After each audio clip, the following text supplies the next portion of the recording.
In the last 24 hours, approximately 100 millimeter rainfall has been recorded in parts of Islamabad and various parts of the country. अच्छा, तो थोड़ा सा हम इसके ऊपर गौर करें, ये क्यों मार्च के एंड या अप्रैल के स्टार्ट में इतनी बारिशें हो रही हैं?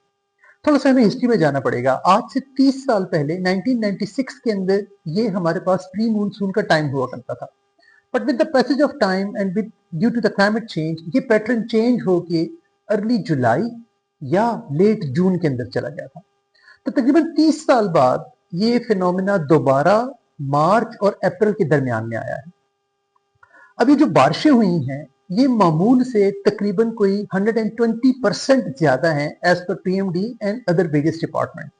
और जबकि 2025 में जब फ्लड आया था तो उस टाइम पे एनडीएमए ने ऑलरेडी एक कॉशन दे दिया था कि the coming monsoon will be much heavier as compare to the 2025 and the rest of the year. So बात काफी हद तक सच मालूम होती दिखाई दे रही है। अब इसकी वजूहात क्या है, थोड़ा सा अगर हम टेक्निकल बुनियादों के ऊपर देखें, so this is the time कि जहां पे ट्रिपल रिजीम इफेक्ट हुआ है। अब ये ट्रिपल रिजीम इफेक्ट क्या है? एक, अरेबियन सी के अंदर आईओडीज पॉजिटिव हैं, इंडियन ओशन डायपोल जिसको हम बोलते हैं।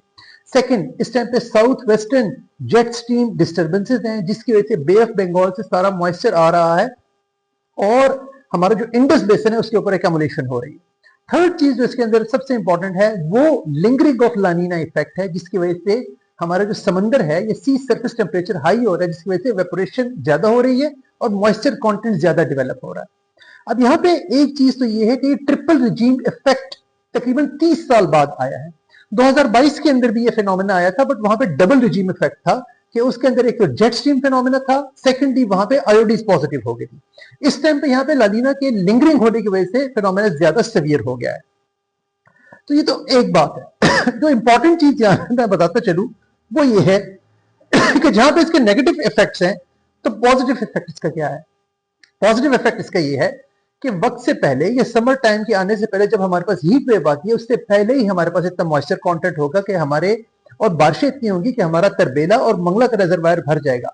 Most important thing, being Pakistan as an agrarian country जहां पे 25% of the GDP is coming from the agriculture sector, उसके लिए हमारे पास अर्ली खरीफ के अंदर वाटर अवेलेबिलिटी होगी। इन तमाम पर्सपेक्टिव में अगर देखें, so yes, it's a time to think, it's a time to act as a proactive approach rather than reactive approach.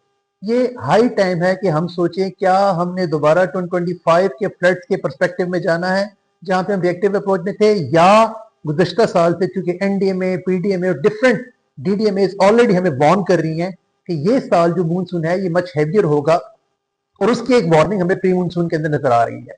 So it's a time to act, it's a time to think and it's time to हमें एक step आगे जाने की जरूरत है ताकि हम reactive mode के अंदर आ जाए।